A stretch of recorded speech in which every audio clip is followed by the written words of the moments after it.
Hi everyone, welcome to the New Conscious Astrology Report. My name is Jennifer Morrison, and today is October 13th, 2019, and we have a full moon in Aries opposite the sun in Libra, both at 20 degrees, both squaring Pluto at 20 degrees of Capricorn, and we have Saturn and the South Node also in Capricorn, not quite in tight of a square. We have Saturn at 14 degrees of Capricorn and the South Node at 12 degrees of Capricorn.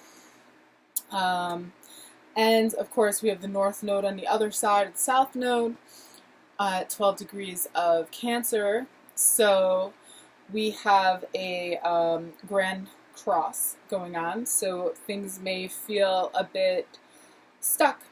Let me go through the rest of the aspects and then I will continue to talk. So we have the moon trine Jupiter and Ceres conjunct, which is a fire trine.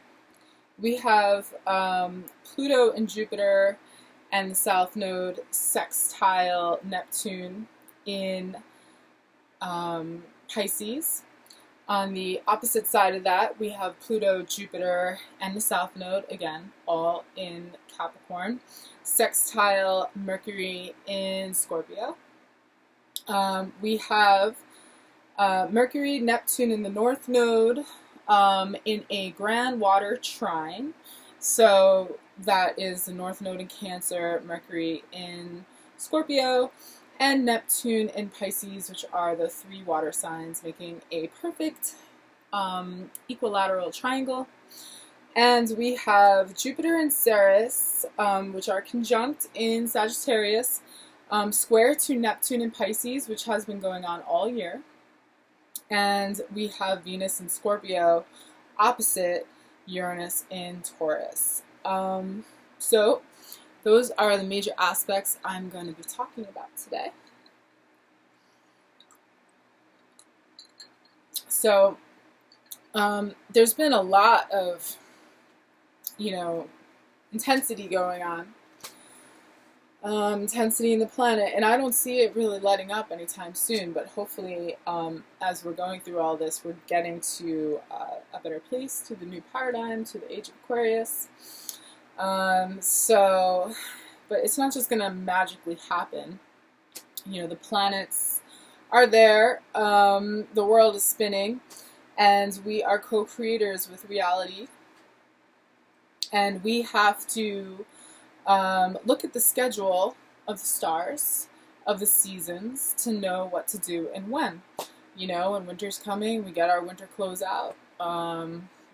Farmers use the seasons to plant vegetables. They use the moon to plant vegetables.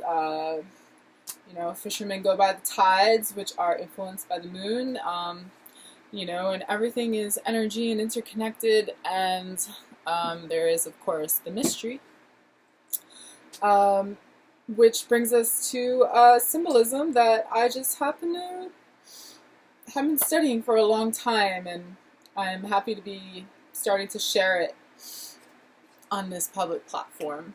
So, 20 degrees, I don't have internet in my place right now, so I haven't looked up what the Sabian symbol is, but I will write about it because I'm sure it is some interesting Sabian symbols, which are the symbols that somebody channeled about each degree of the zodiac, 360 degrees of the zodiac. So we have Aries, which means that our emotions want a new direction right now. We want a new change. We want to break out of all of this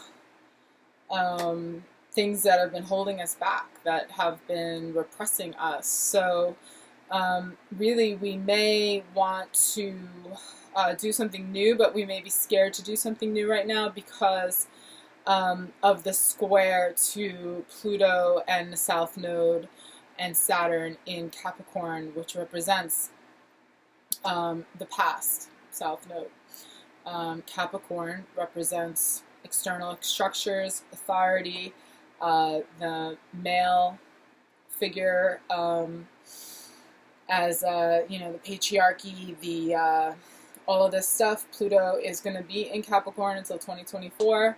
It transforms whatever sign that it goes through. So we are looking at the transformation of external structures, religious institutions, governments, very large, large governing bodies on our lives that, especially in a way that they've been toxic to us. So Pluto represents transformity, but it also represents toxicity, and the myth of Pluto was tied to a Greek myth where Pluto is part of the underworld, and he basically stole a woman and was raping her, and so he's it can be a toxic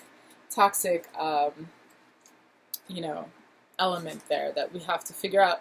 How are we going to deal with this toxicity? How are we going to transform the structures? So Aries wants to break out, but Aries is the, you know, the beginning of the zodiac, and doesn't always know what it's doing because it represents the baby. You know that, but you know, it's very powerful energy because it's that initiation, it's that charge of life. You know, Aries leads the way and needs people to help Aries to finish its projects. So Libra is the perfect you know, person to help, because Libra is on the other side and literally represents the opposite of Aries. So it's like, how do I deal with the other? You know, how do we come to compromises and get somewhere that we both can agree to going, and how? So we got all of that square to the past, and in the future we have the North Node, and the North Node is in Cancer. So if you think of a crab, it walks around with its house on its back, and it's protected because it's in its house already. So if something comes and messes with it, it just locks itself away. It's self-sufficient.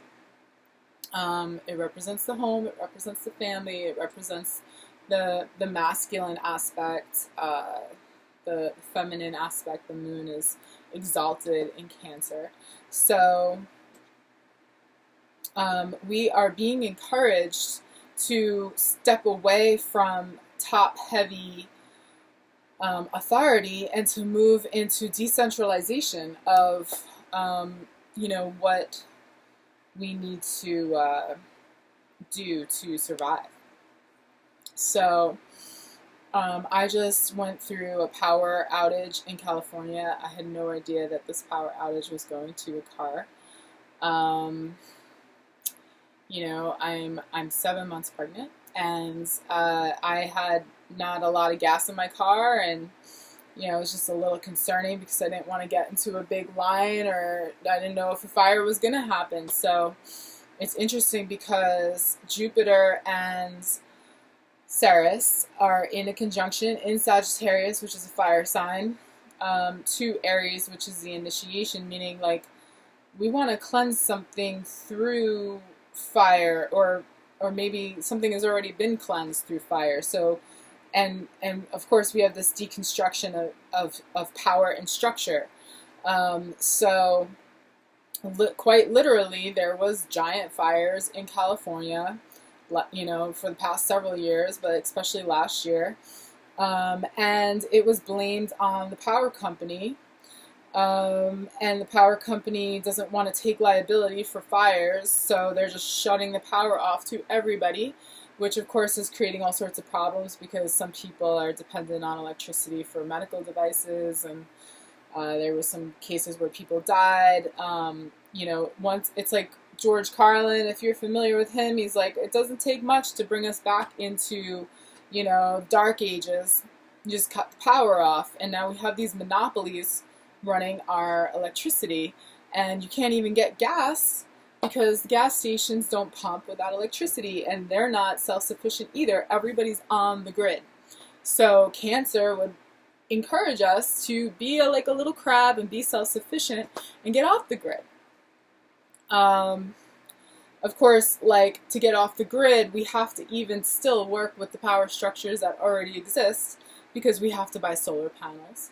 Solar panels are made from oil, probably to some extent, because they're made from plastic. There are batteries associated with them. Most of them are made in China, so we got to get them from China. So, you know, there's a lot of realization about the crisis we're in. They're calling it a climate crisis, but I think it would be better to call it an environmental crisis, because it's not just about the climate crisis, which, when it gets framed that it's about just the climate crisis, you know, like what we had with Greta from Sweden coming over to speak to the UN in the United States, taking a sailboat, and saying that, you know, we need to have zero emissions. We can't put any carbon into the air. Now, this is controversial because it's creating a conversation that moves us towards greater authority, to the UN, to you know, technologies that they want to implement. I highly doubt that she is an individual who you know, got this powerful all on her own.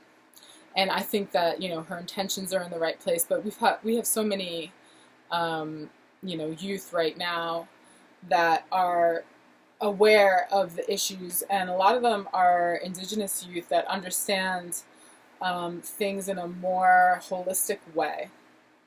So let's talk about this a little bit.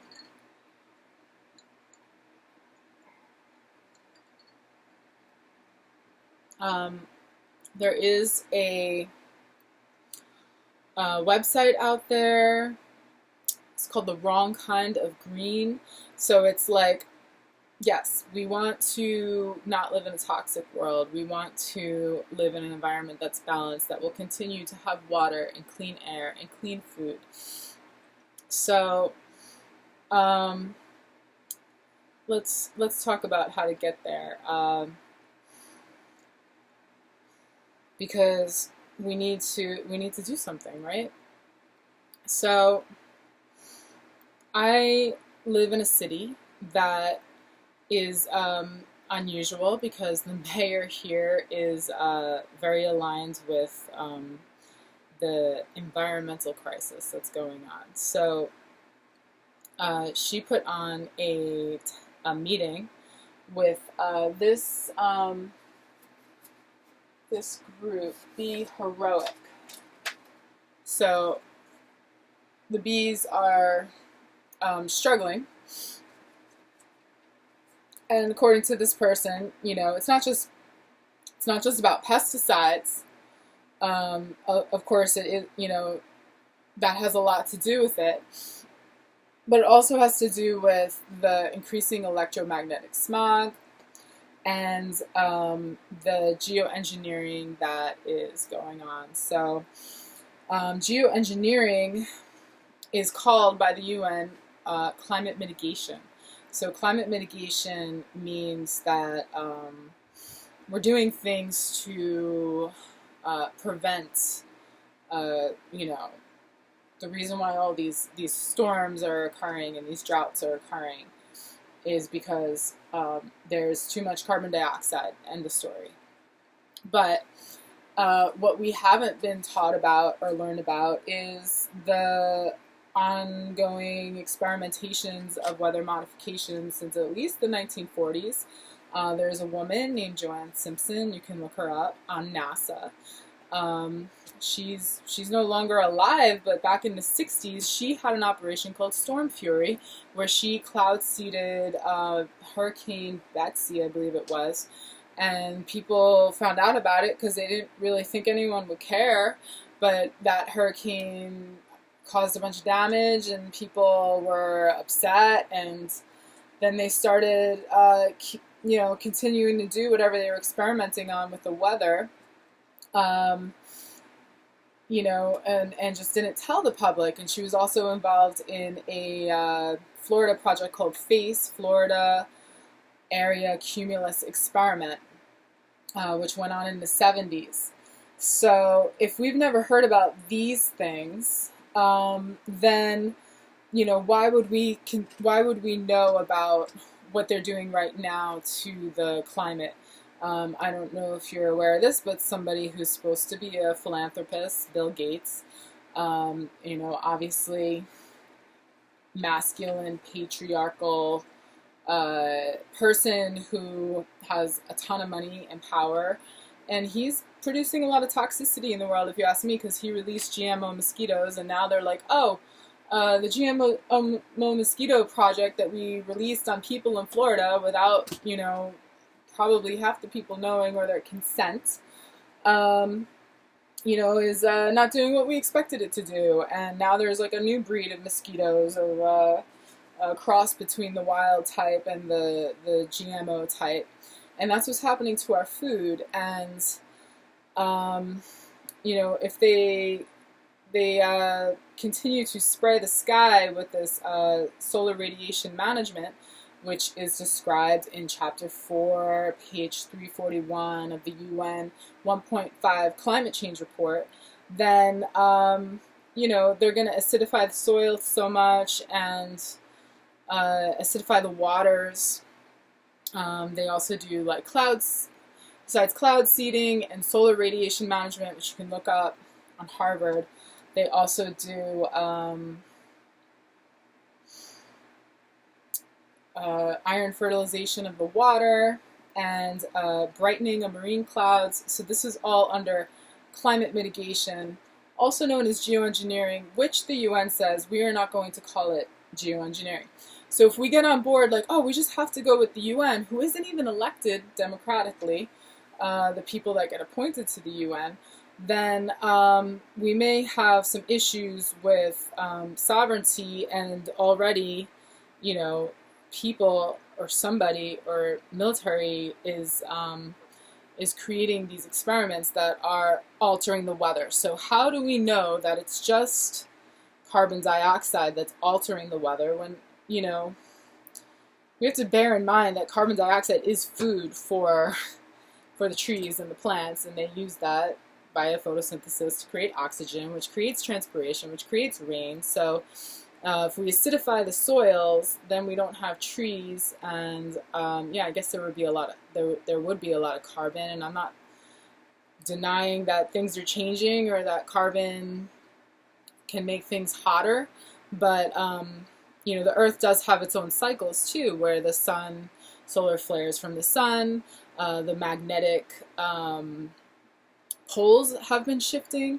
So that's also creating a different energy field around the Earth, where we may not be able to reflect energies that are coming from space as well. So, you know, obviously people are having an impact, and we should do things to be as holistic as we can to all the other animals that live here, which is why I'm so impressed that at this local level, which as far as, you know, what can we do to combat heavy top-down, you know, type, you know, manipulation and control of our lives and our food supply and our water and, you know, our communication systems, is to, first of all, get the consciousness ourselves, and then, you know, deal with it on a local level. There's somebody that I went to Envision Festival and saw when I was an engineer. I'm an audio engineer, and I was engineering him. His name's Derek Brose. He talks a lot about the dangers of 5G, which, of course, if they're spraying metals into the sky to block the sun, we're absorbing that. And then if they increase, you know, the pulse of these 5G towers, it's essentially like, have you ever put a spoon, a metal object, into a microwave? Because it's microwave radiation. So there's no long-term studies on this, and there's no long-term studies on GMOs. And when I studied biology and I took fruit flies and bred them to see what their phenotype would be and to discover what their parents' genotype would be, I realized that you need many generations to find out what is going to happen down the line. And maybe some people have good intentions, and maybe some people are not having the best intentions for humanity, and they're just creating an open experiment. And we really need to bring things back down to earth, which is what Jupiter, the planet of truth, and Ceres, which is kind of like a goddess type planet, sort of the antidote to Pluto. That conjunction in Sagittarius is asking us to find the truth in this situation, and that is in a square to it's in a trine to the moon, which is in Aries. So, but Jupiter and Ceres is in a square to Neptune. So we have a lot of confusion about how to change the environment and why is the environment changing so much. So the possibilities of GMOs getting into the wild and creating all sorts of crazy butterfly effects is very crazy. So they talk about the climate, but they're not talking about agriculture and the GMOs. They're talking about CO2, but they're not talking about the plastic problem. Plastic is a huge issue, and it can be solved probably by hemp. And even all the if you've ever had to rip a wall out of your house, which I've had to do for my mother in New York when she got water damage in her wall, you realize almost everything in that wall is super toxic. You got fiberglass, and you got plastic vinyl, and you got some other kind of wallboard insulation that looks like all these little styrofoam pieces, and you got treated plywood. All that could be replaced by hempcrete, and hemp did become legalized federally. Of course, it's been legalized locally on many levels, for not many, but certain places. And we can use hemp to create fuel. We can use hemp to create clothing that uses less water than cotton, that doesn't use the pesticides that cotton do, that affects women even when they use tampons that are sprayed with glyphosate made by Monsanto. So we got biofuels. There's been apparently a bunch of diesels that used to run on biofuel, and they rigged the diesel so they can't run on biofuel. Now, if we can take the cars we already have and have them run on, the fuels that, on alternative fuels that don't create emissions, that would be better than using oil, and it would be better than using, solar or electric cars, because really, electric cars, obviously, the electricity power grid is failing, and most of the electricity comes from either nuclear or coal. So if you get a car, yeah, it's great. It's not making any emissions, but, you're using coal plants and nuclear power. Maybe you're using solar panels, but like I said, the solar thing isn't perfect. But I've also read about some people, I'll look for the link, that have sucked carbon dioxide out of the air, made it into a fuel that can go into cars that take gasoline, and it now becomes a zero-emission car running on a different type of fuel. Obviously, there's been problems with biofuels because they were using GMO corn, which is not permaculture, but it's a monoculture, using tons of water, destructing the habitat. So these are just, some things that are going on that, do we really want to get on board with the UN, and what exactly are they trying to, it's more government regulation, it's more top down, it's more taxation, which is going to prevent people from coming up with all sorts of individual, unique ideas for living in harmony with the planet, which, you can find many inventions that have been canned because of, people wanting to keep us on the grid. They want to keep us on the grid in every single way, whether it's our monetary system that is, everybody says, oh, we need a bigger, higher minimum wage. Well, let's talk about inflation. Why is everything so much more expensive? And and who's controlling that aspect? And why are these billionaires not paying anything in taxes or bringing anything back? And they aren't investing into Earth, but they're investing in going into outer space, which is a little bit, we all live here on Earth, and we know we're not all getting off. They're not building a spaceship for everybody, so we need to take care of the Earth. And so this is what Sagittarius and Ceres conjunct right now, square Neptune, is telling us, because Neptune is dreams, but it's also where we are disillusioned, and we have a lot of tendency to be misled.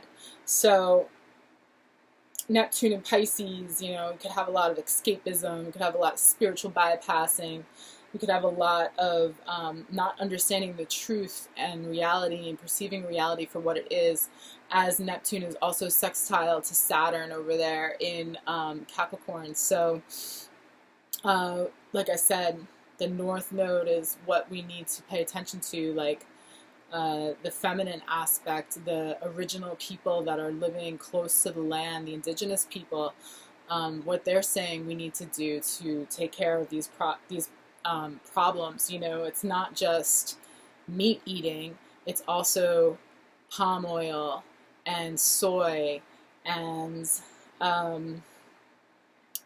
pesticides on all the fruit and tropical things that have been grown in you have no idea probably about the CIA involvement with overthrowing governments in Central America and South America, and their relation to the United Fruit Company, and even to what's going on in Iran right now, because you had the Iran-Contra crisis, and in the 50s, the Iran government was overthrown as part of a CIA coup with Kermit Roosevelt, according to the Confessions of an Economic Hitman.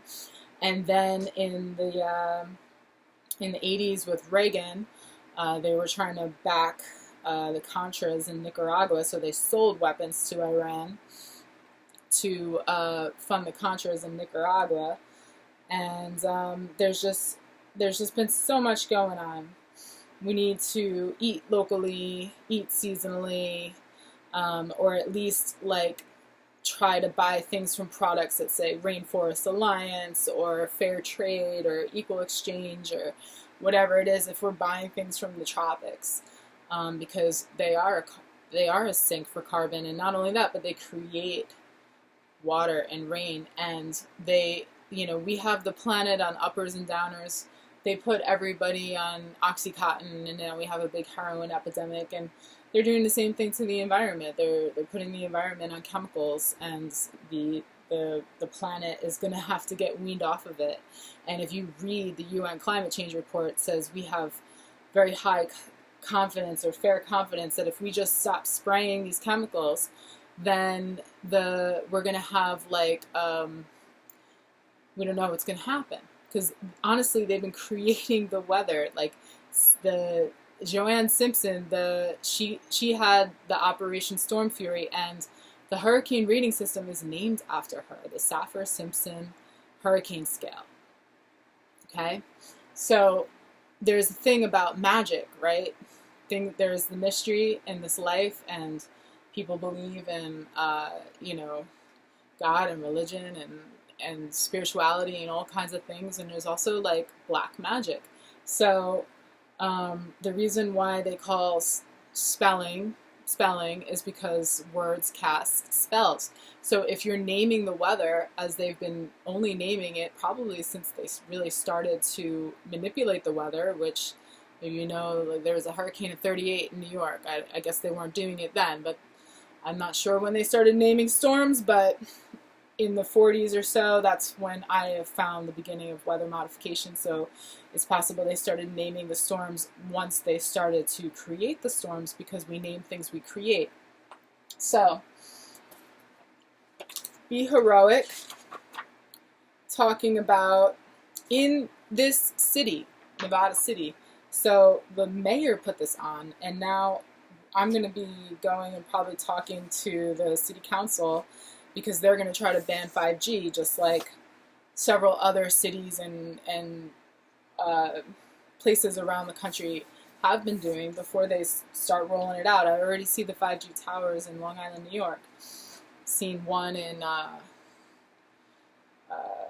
road that my elementary school is on, Winona, in Lake Ronkonkoma, and they have one in downtown Port Jeff. I don't know if they're up yet, but it's also part of a surveillance grid, similar to what they have going on in China, where they can just read your face and know what you're doing, and if you do the wrong thing, then you can't buy a plane ticket because everything is on credit, and they have a social credit system, and that's what's going on with Hong Kong. They don't want that kind of oppression, so they're fighting China.